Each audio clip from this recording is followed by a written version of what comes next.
Celui qui chuchotait dans les ténèbres de Howard Philip Lovecraft. Les choses inconnues, m'écrivait Hay-Clay dans une écriture tremblante à en faire pitié, avaient commencé à se refermer sur lui avec un nouveau degré de détermination. Les aboiements nocturnes des chiens lorsque la lune était faible ou absente devenaient hideux, et il y avait eu des tentatives de l'attaquer sur une des routes désertes en plein jour. Le 2 août, alors qu'il roulait vers le village, il était tombé sur un tronc d'arbre renversé sur la route, là où elle traversait un bois épais. Et les aboiements sauvages des 2 grands chiens qu'il avait pris avec lui ne lui indiquaient que trop bien que ces choses devaient se cacher tout près. Ce qui serait arrivé si les chiens n'avaient pas été avec lui, il n'osait pas y penser. Mais il ne partit plus jamais sans au moins 2 de sa puissante équipe canine de confiance. D'autres incidents étaient survenus les 5 et 6 août. Un jet de pierre sur sa voiture la première fois, et les aboiements des chiens révélant les présences inconnues dans les bois l'autre fois. Le 15 août, je reçus une lettre qui m'effraya grandement, et qui me fit souhaiter qu'Hay-Clay renonce à ses réticences de solitaire et fasse appel à la police. Des événements graves s'étaient produits dans la nuit du 12 au 13 août. Des balles tirées contre sa maison et 3 des 12 grands chiens trouvés morts au matin. Il y avait des myriades d'empreintes de griffes sur la route, avec l'empreinte humaine de Walter Brown parmi elles. Hay-Clay avait tenté de téléphoner à Brattleboro pour se procurer de nouveaux chiens, mais la communication avait été coupée avant qu'il ait eu une chance de s'expliquer. Un peu plus tard, il partit pour Brattleboro en voiture, et après que la principale ligne téléphonique avait été proprement coupée à l'endroit où elle traversait les crêtes inhabitées au nord de Newfane. Mais il revint chez lui avec 4 nouveaux chiens, plusieurs boîtes de munitions pour son fusil à répétition pour gros gibier. Il avait écrit la lettre directement au bureau de poste de Brattleboro, et elle me parvint sans délai. À dater de ce jour, j'abandonnai vite mon attitude scientifique dans cette affaire pour une inquiétude personnelle. J'avais peur pour Hay-Clay, dans sa ferme solitaire loin de tout, et je craignais un peu pour moi-même, maintenant que je m'étais mêlé au mystère singulier des collines. L'affaire aussi s'étendait. Allait-elle m'aspirer et m'engloutir ? En répondant à la lettre, je le pressais de chercher de l'aide, et suggérais de le faire venir moi-même s'il n'agissait pas. Je proposais d'aller en personne dans le Vermont, malgré son opposition, pour l'aider à exposer la situation aux autorités compétentes. En retour, je ne reçus que le télégramme suivant venu de Bellows Fall. « Apprécie votre attitude, mais rien possible. Rien entreprendre de votre côté, sinon peut se retourner sur les 2. Explication suit. Henry et Clee. » Mais l'affaire s'aggravait. Alors que j'avais répondu au télégramme, je reçus un mot tremblant d'Hay-Clay avec la nouvelle étonnante que non seulement il n'avait jamais expédié de télégramme, mais qu'il n'avait pas reçu de lettre de moi, dont ce télégramme était la réponse évidente. Une rapide enquête de sa part à Bellows Fall nous révéla que le message avait été déposé par un étrange homme aux cheveux roux, avec une curieuse voix épaisse et bourdonnante sans qu'Hay-Clay pût apprendre rien de plus. L'employé lui montra le texte original rédigé au crayon par l'expéditeur, mais la calligraphie en était vraiment inhabituelle. À noter que la signature comportait une faute. A-K-E-L-Y, sans le second E. Comment ne pas en tirer certaines conjonctures ? En dépit de la crise évidente, il ne cessa plus d'en élaborer. Il me parla de la mort d'autres chiens, des nouveaux achats pour les remplacer et de l'échange de coups de feu qui était devenu une habitude à chaque nuit sans lune. À nouveau, parmi les empreintes de griffes qu'il trouvait régulièrement sur la route ou à l'arrière de la ferme, se mêlaient les empreintes de Brown et celles d'au moins 1 ou 2 pieds humains. Cela devenait, Clay l'admettait, une véritable sale affaire. Et il lui faudrait avant peu rejoindre son fils en Californie, qu'il puisse vendre ou non sa maison. Mais ce n'est pas facile de quitter le seul lieu qu'il pouvait considérer comme son foyer. Il devait essayer de faire durer les choses, encore un peu. Peut-être pourrait-il tenir à distance les intrus, surtout s'il renonçait ouvertement à toute tentative ultérieure de pénétrer leurs secrets. Répondant à l'instant à Clay, je lui renouvelai ma proposition d'aide, parlais à nouveau de lui rendre visite et de convaincre les autorités de sa situation d'extrême péril. Dans sa réponse, il semblait moins opposé à ce plan que par le passé, mais disait qu'il voulait essayer de tenir un peu plus longtemps, assez longtemps pour mettre ses affaires en ordre et se familiariser à l'idée de quitter un lieu de naissance maladivement chéri. Les gens voyaient d'un très mauvais œil ses études et ses recherches, et mieux valait partir discrètement sans jeter le trouble dans le pays et répandre le doute sur son équilibre mental. Il en avait fait assez, cela il l'admettait, mais il voulait faire une sortie honorable, du moins s'il le pouvait. Je reçus cette lettre le 28 août et lui envoyai en retour une réponse aussi encourageante que possible. Encouragements qui firent leur effet parce que Clay témoignait de moins de peur quand il me remercia de ma lettre.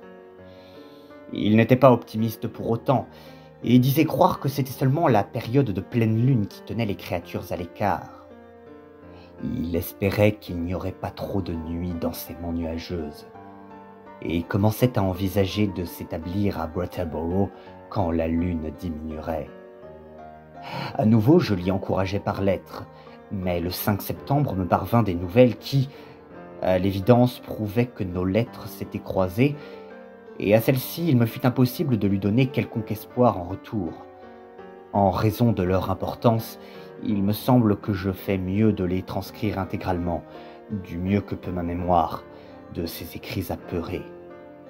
Cela commençait en substance comme tel. Lundi, cher Wilmarth, un post-scriptum plutôt décourageant à ma dernière lettre. La dernière nuit a été très nuageuse, même sans pluie, et pas un bras de lune qui pouvait passer au travers. Les choses sont vraiment allées mal, et je crois que la fin est proche, en dépit de tout ce que nous avons pu espérer. Après minuit, quelque chose a atterri sur le toit de la maison, et les chiens se sont tous précipités pour voir ce que c'était. Je pouvais les entendre bondir et sauter aux alentours, et l'un d'eux a même pu sauter sur le toit en sautant sur la galerie. Il y a eu un terrible combat là au-dessus, et j'ai entendu cet effrayant bourdonnement tel que je ne l'oublierai jamais. Puis, une odeur épouvantable. Au même moment, des balles traversaient la fenêtre et me manquèrent de peu. Je crois que le gros des troupes des êtres de la montagne a pu se rapprocher de la maison lorsque les chiens s'étaient répartis sur le pourtour du toit. J'ignore ce qu'il y avait sur le toit, mais j'ai peur que les créatures apprennent de mieux en mieux à manœuvrer avec leurs ailes. J'ai éteint les lumières et me suis servi des fenêtres comme poste de tir. J'ai arrosé tout ce qu'il y avait autour de la maison, mon fusil orienté juste assez haut pour ne pas atteindre un de mes chiens. Ça a semblé clore l'affaire. Au matin, j'ai constaté qu'il y avait de grandes flaques de sang dans la cour, à côté des flaques d'une matière verte épaisse qui a la pire odeur que je n'ai jamais sentie. Je suis monté sur le toit et trouvé d'autres restes de cette matière verte. 5 des chiens ont été tués. J'ai peur d'en avoir tué un en visant trop bas, parce qu'il avait été atteint à l'arrière. Là, je répare les volets que les tirs ont brisés, et je retourne à Brattleboro pour acheter d'autres chiens. Je crois que le type du chenil me prend pour un fou. Je vous réécris plus tard. J'espère être prêt à déménager dans une semaine ou deux, même si cela me tue presque d'y penser. À la hâte, Clay. Mais ce ne fut pas la seule lettre d'Clay à se croiser avec les miennes. Le matin suivant, le 6 septembre, une autre me parvint, cette fois un gribouillage affolé qui me déboussola complètement et me rendit incapable de dire quoi que ce soit sur ce qu'il y avait à faire. À nouveau, je ne peux faire mieux que copier le texte aussi précisément que ma mémoire me le permet. Mardi, pas d'éclaircie, donc pas de lune. De toute façon, elle est sur son déclin. J'ai allumé toute lumière autour de la maison et installé un projecteur. Mais je crains qu'ils ne coupent la ligne dès qu'ils s'en apercevront. Je crois que je deviens fou. Peut-être que tout ce que je vous ai écrit est un rêve ou de la folie. Les choses allaient mal auparavant, mais désormais, c'est toute mes forces. Ils m'ont parlé la nuit dernière. Parlé dans ce maudit bourdonnement. Et dit des choses que je n'ose vous répéter. Je les entendais parfaitement malgré l'aboiement des chiens. Lorsqu'à un moment ils les repoussèrent, une voix humaine les y aida. Restez hors de tout ceci, Wilmarth. C'est encore pire que tout ce que vous et moi avons pu imaginer. Ils ne veulent pas me laisser partir en Californie. Désormais, ils veulent m'attraper vivant. Ou ce que théoriquement ou mentalement on dit vivre. Et m'emporter. Non seulement pas à Yugoth, mais au-delà, hors de la galaxie et peut-être même hors des dernières courbures de l'espace. Je leur ai répondu que je ne voulais pas obéir à leurs ordres, mais de la façon dont ils se proposent de s'emparer de moi, j'ai peur que ça ne serve à rien. Ma maison est si à l'écart que d'ici peu, ils pourront venir de jour comme de nuit. 6 chiens de plus ont été tués. Et j'ai senti leur présence tout au long des bois qui longent la route quand je suis allé à Brattleboro. Ce fut une erreur de ma part de vous envoyer cet enregistrement et la pierre noire. Ce serait mieux de briser le cylindre avant qu'il ne soit trop tard. Je vous écrirai à nouveau une ligne demain. Si je suis encore vivant, j'aimerais pouvoir transporter mes livres et mes affaires à Brattleboro et m'y installer. Je partirais sans rien si je le pouvais, mais quelque chose dans mon esprit me retient. Je peux filer à Brattleboro, où je devrais être en sécurité, mais je m'y sens aussi prisonnier qu'à la maison. Et il me semble que je serais incapable d'aller plus loin, même si je renonçais à tout et si je le voulais. C'est horrible. Ne vous mêlez pas de ça. Vôtre. Éclair.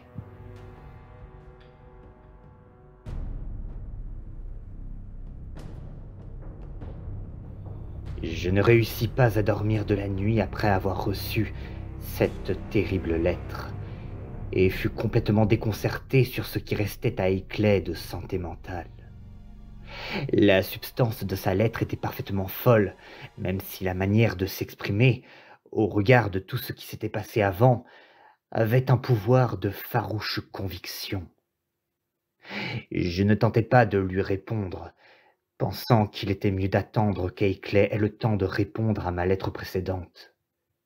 Cette réponse me parvint effectivement le jour suivant, bien que les faits et les nouvelles qu'elle évoque laissent dans l'ombre certains des points établis dans la lettre à laquelle celle-ci était censée répondre.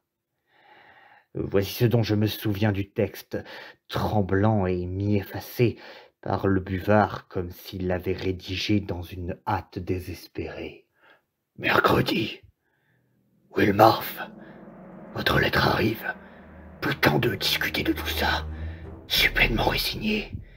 Et miracle, ai eu assez de pouvoir et de volonté pour les chasser. Je ne peux plus m'en tirer. Même si je voulais tout leur laisser y fuir, ils m'auront. Ils m'ont fait passer une lettre hier. Le facteur de la RFD me l'a déposée alors que j'étais à Brattleboro. Oblitéré et timbré de Bellows Fall. Me disent ce qu'ils veulent faire de moi. Impossible, répéter. Prenez garde à vous aussi. Brisez l'enregistrement.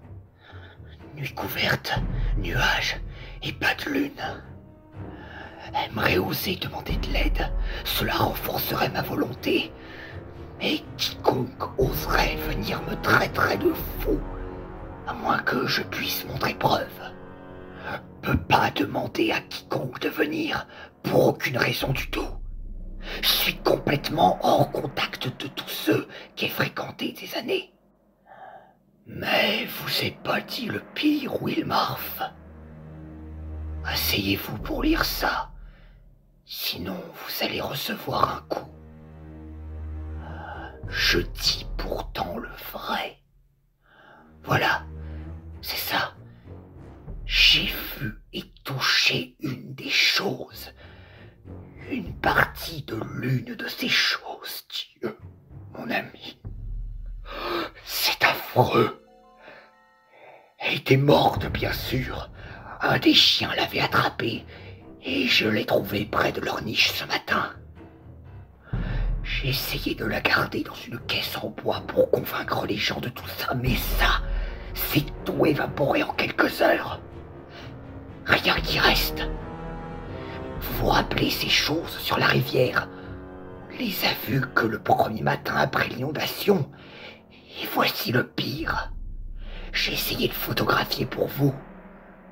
Mais quand j'ai développé le film, il n'y avait plus rien du tout, excepté la caisse. De quoi sont faites ces choses? Je l'ai vue et touchée, et elles laissent leurs empreintes. C'est sûrement fait d'une matière, mais de quelle sorte de matière? On ne peut pas même décrire leur forme. Un grand crabe, avec un tas d'anneaux de chair ou de nœuds, d'un truc épais et rugueux couvert d'antennes là où serait la tête d'un homme. Ce jus vert, épais, c'est leur sang. Et il y en a de plus en plus sur Terre à chaque minute. Walter Brown a disparu, n'a pas été vu traîner à aucun de ces coins de rue habituels dans les villages là aux alentours. J'ai dû me le faire avec un de mes coups de fusil, même si les créatures semblent chaque fois emporter leurs morts et leurs blessés. Je suis allé à la ville cet après-midi, sans aucun problème. Mais j'ai peur qu'ils commencent à se retenir, parce qu'ils sont sûrs de m'avoir. J'écris ça de la poste de Brattleboro. C'est peut-être un au revoir. S'il en est ainsi, écrire à mon fils George Goodenough et Clay, 176 Pleasant Street, San Diego, Californie. Mais ne venez pas ici. Écrire à mon fils, si vous n'avez pas de nouvelles dans une semaine, et surveillez les nouvelles dans les journaux. Je vais jouer mes 2 dernières cartes maintenant, si j'ai assez de volonté pour tenir le coup. D'abord, essayez des gaz empoisonnés sur les choses. J'ai eu les bons produits chimiques, et j'ai des masques pour moi et les chiens. Et si ça ne marche pas, prévenir le shérif. Ils peuvent m'enfermer à l'asile s'ils veulent. Ce sera encore mieux que ce que les autres créatures veulent faire. Peut-être je peux leur montrer les empreintes autour de la maison. Elles sont peu marquées, mais si j'en trouve chaque matin, je suppose que la police dira que je les ai fabriquées d'une manière ou d'une autre. Ils pensent tous que je suis un type bizarre. Je peux essayer de demander à un policier de passer la nuit et voir par lui-même. Mais si d'un coup est-ce que les créatures l'apprennent et ne se montrent pas cette nuit-là? Ils me coupent la ligne chaque fois que j'essaie de téléphoner la nuit. Les réparateurs trouvent ça vraiment bizarre et peuvent témoigner pour moi, s'ils ne se mettent pas à imaginer que je les coupe moi-même. Je n'ai même pas tenté de leur demander de réparer depuis une bonne semaine maintenant. Je pourrais demander à quelques gens du coin de témoigner de la réalité des horreurs, mais tout le monde rit de ce qu'ils disent, et n'importe comment ils évitent ma maison depuis si longtemps qu'ils ne savent aucun des nouveaux événements. Vous n'obtiendrez pas d'un de ces paysans de base d'approcher d'1 kilomètre de chez moi, ni par amour, ni pour l'argent. Le facteur entend ce qu'ils disent et se moque de moi avec ça. Dieu, si j'osais seulement lui dire comment tout cela est réel. Je crois que je vais essayer de lui faire remarquer les empreintes. Mais il vient dans l'après-midi, et d'habitude elles ont disparu à ce moment-là. Et si j'en garde une en mettant dessus un couvercle ou un carton, il pensera sûrement que c'est un faux ou une plaisanterie. Je voudrais bien n'avoir pas vécu ainsi en ermite, que les gens ne m'aient pas laissé seul comme ils l'ont fait.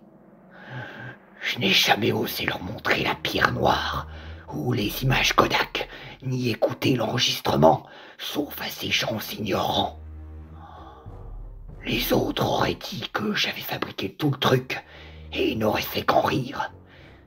Mais je peux encore essayer de montrer les photos.